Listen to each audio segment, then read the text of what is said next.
बिस्मिल्लाहिर्रहमानिर्रहीम। दोस्तों, 2024 में एक ऐसा वाक़या पेश आया है जिसे आप सल्लल्लाहु अलैहि वसल्लम की हदीस से मुबारक सच होती हुई नजर आ रही है। रिवायत है कि हज़रत तलहा बिन मालिक की आज़ाद किरदा लौंडी उम्मे हदीद बयान करती है कि मैंने अपने मालिक को बयान करते सुना। उन्होंने कहा कि रसूलुल्लाह सल्लल्लाहु अलैहि वसल्लम ने फरमाया, अरबों की हलाकत कुर्बे क़यामत की अलामत है। डॉक्टर इसरार अहमद फरमाते हैं कि रिवायत के मुताबिक पूरी उम्मत खैर है, लेकिन और अरब इस खैर की भी खैर है। लेकिन साथ ही वो आप सल्लल्लाहु अलैहि वसल्लम की कुछ हदीस भी बयान करते हैं जिनसे अरब के हलाक होने की शहादतें मिलती हैं। अल्लाह तबारक व तआला कुरान पाक की सूरह तौबा में इरशाद फरमाता है, ए ईमान वालों, मुशरिकीन नापाक है, लिहाजा इस साल के बाद ये मस्जिद हराम के करीबी ना भटकें। अगर तुम्हें तंगदस्ती का खौफ हो तो वईद नहीं कि अल्लाह तबारक व तआला अपने फजल करम से तुम्हें गनी कर दे। बेशक अल्लाह तबारक व तआला इल्म वाला, हिकमत वाला है। दोस्तों, कुरान पाक की इस आयत मुबारक में साफ साफ पता चलता है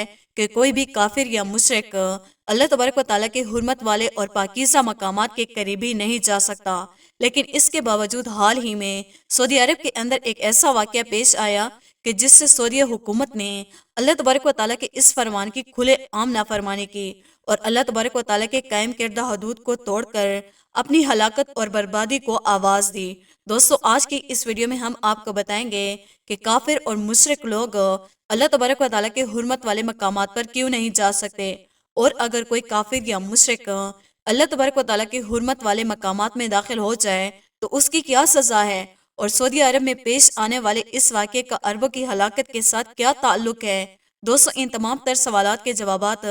आज की इस वीडियो में हम आपको बताएंगे। अल्लाह तबारक व तआला का कलाम कुरान पाक इस उम्मत के लिए एक नमूना है कि जिस कुरान पाक के अंदर पहली उम्मतों के हलाकत और बर्बादी के वाक़यात खुल खुल कर बयान किए गए हैं कि पहली उम्मतों को अल्लाह तबारक व तआला ने किस तरह और कैसे कैसे तबाह बर्बाद किया और उन पर कौन कौन से दर्दनाक अजाबात नाजिल फरमाए। दोस्तों, अरब वालों को अल्लाह तबारक व तआला ने पूरी दुनिया पर फजीलत अता फरमाई है और उनको पूरी दुनिया से मुमताज़ कर दिया है। और इस तरह के अल्लाह तबारक व तआला ने अपने प्यारे हबीब हज़रत मोहम्मद सल्लल्लाहु अलैहि वसल्लम को अरब के अंदर पैदा फरमाया, और इससे बढ़कर ये करम किया कि अल्लाह तबारक व तआला ने अपना कलाम कुरान पाक को भी अरब ही में नाज़िल फरमाया। और इसी तरह अल्लाह तबारक व तआला ने अरब वालों को पूरी दुनिया पर फजीलत बख्शी। चाहिए तो ये था कि अरब वाले अपनी इस फजीलत को बरकरार रखते और अरब से पूरी दुनिया के अंदर इस्लाम फैलाते। लेकिन अफसोस के अरब वाले मौजूदा हुक्मरानों के अंदर माल की हवस आ गई है और दीन को फैलाने के बजाय दुबई जैसा शहर बनाकर फहाशी को सरेआम फैला रहे हैं और पूरी दुनिया के लोगों को फहाशी की दावत दे रहे हैं। दोस्तों, कुरान पाक में मज़कूरे जितनी भी कौमें जिन गुनाहों की वजह से हलाक हुई, वो तमाम तर गुनाह ये उम्मत भी कर रही है। और सबसे बढ़कर अफसोस की बात यह है कि अल्लाह तबारक व तआला के मुक़द्दस घर और उसके हबीब हज़रत मोहम्मद सल्लल्लाहु अलैहि वसल्लम के मुक़द्दस घर को भी नहीं बख्शा जा रहा और मक्का और मदीना के हुर्मत वाले मकामात की बेहुरमती की जा रही है। जैसे कि तरक्की के नाम पर सऊदी अरब में सिनेमा घर बनाए गए जिनके अंदर सरेआम गुनाह किए जाएंगे और जिन गुनाहों से अल्लाह तबारक व तआला ने सख्ती से मना फरमाया है। और इसके अलावा सऊदी अरब में मंदिर भी बनाए गए और एक बार फिर से अरब के अंदर बुत परस्ती की बुनियाद रखी गई, जो अरबों की हलाकत की खुली दलील है। और अब मौजूदा हालात के पेश नज़र एक काफिर और मुशरिक औरत जो मुसलमानों और इस्लाम के खिलाफ खुले आम बोलती है, जिसका नाम स्मृति ईरानी है, इसको मदीने पाक, मस्जिद हराम, ओहद पहाड़ और मस्जिद काबा का दौरा करवाया गया, जो कि अल्लाह तबारक व तआला के हुक्म के खिलाफ है। अल्लाह तबारक व तआला के हुक्म के मुताबिक उस काफरा औरत को मस्जिद नबी के हदूद के अंदर बिल्कुल दाखिल नहीं होना चाहिए था। लेकिन जब किसी कौम का सवाल शुरू होता है तो वो कौम अल्लाह तबारक व तआला को ललकारने लगती है और खुले आम अल्लाह तबारक व तआला की नाफरमानियां शुरू कर देती है। और ऐसा ही आज के दौर में सऊदी हुक्मरान तरक्की और कामयाबी के नाम पर कर रहे हैं। और अब वो वक्त दूर नहीं जब अरब की हलाकत शुरू हो जाएगी और अल्लाह तबारक व तआला के प्यारे हबीब हज़रत मोहम्मद मुस्तफ़ा सल्लल्लाहु अलैहि वसल्लम का वो फरमान सच होगा। हज़ूर पाक सल्लल्लाहु अलैहि वसल्लम ने इरशाद फरमाया कि कुर्बे क़यामत में अरब हलाक हो जाएंगे और अरबों का हलाकत होना कुर्बे क़यामत की एक बहुत बड़ी निशानी है। दोस्तों, इस हदीस के मुताबिक अगर देखा जाए तो आखिरत के एतबार से तो अरब वालों का सवाल शुरू हो चुका है, क्योंकि ये लोग अल्लाह तबारक व तआला के अहकामात को छोड़कर फहाशी के अंदर मुब्तला हो चुके हैं। और न सिर्फ खुद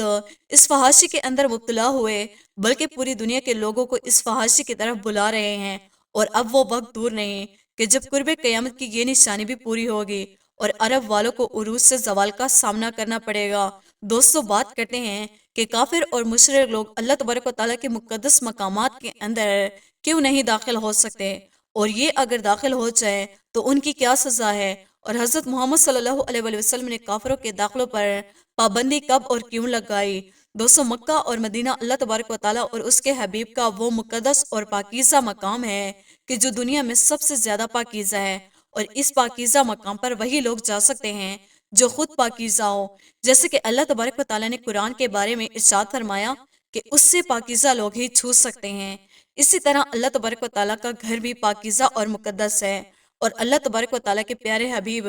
حضرت محمد صلی اللہ علیہ وسلم کا گھر بھی پاکیزہ اور مقدس ہے، اور یہاں صرف وہی لوگ جا سکتے ہیں جو ایمان والے ہو اور ایمان کی وجہ سے پاکیزہ اور مقدس ہو۔ یہی وجہ ہے کہ مکہ اور مدینہ میں مسلمانوں کے علاوہ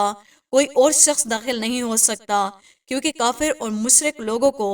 اللہ تبارک و تعالیٰ نے ناپاک نجس قرار دیا ہے۔ دوستو کافر اور مشرکوں پر یہ پابندی حضور اکرم صلی اللہ علیہ وآلہ وسلم نے سن 9 ہجری کو لگائی تھی۔ 8 ہجری کے بعد فتح مکہ کے موقع پر جب پوری مکہ کے اندر مسلمانوں کا غلبہ ہو گیا تو سن 9 ہجری میں اللہ تبارک و تعالیٰ نے قرآن پاک کی ایک خاص آیات کریمہ نازل فرمائی، جس آیات کریمہ کے اندر اللہ تبارک و تعالیٰ نے صاف صاف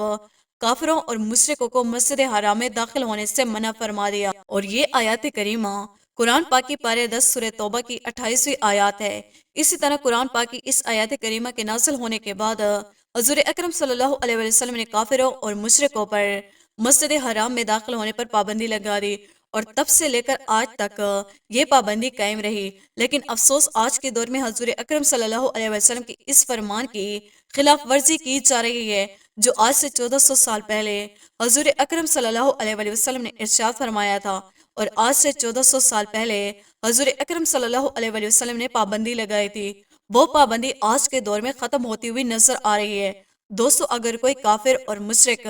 اللہ تبارک و تعالیٰ کے مقدس مقام خانہ کعبہ یا مسجد نبوی میں اس وجہ سے داخل ہو کر کہ وہ ان کو نقصان پہنچ جائے گا تو ان کو قتل کرنے کا حکم ہے، اور اگر کوئی اس ارادے سے داخل نہ ہو تو اس کی سزا یہ ہے کہ اس کو ملک بدر کر دیا جائے اور دوبارہ اس کے داخلے پر پابندی عائد کر دی جائے۔ اللہ تبارک و تعالیٰ سے دعا ہے کہ اللہ تبارک و تعالیٰ ہمیں اپنے احکامات کے مطابق زندگی گزارنے کی توفیق عطا فرمائے، اور ہمیں ان تمام تر گناہوں سے بچائے جن گناہوں کے اندر مبتلا ہو کر پہلی قومیں ہلاک ہوئی اور اللہ تبارک و تعالیٰ کے دردناک عذاب کے مستحق قرار پائے۔ دوستوں امید کرتے ہیں ہماری آج کی ویڈیو آپ کو پسند آئی ہوگی۔ ویڈیو کو لائک اور سبسکرائب کرنا نہ بھولیے گا۔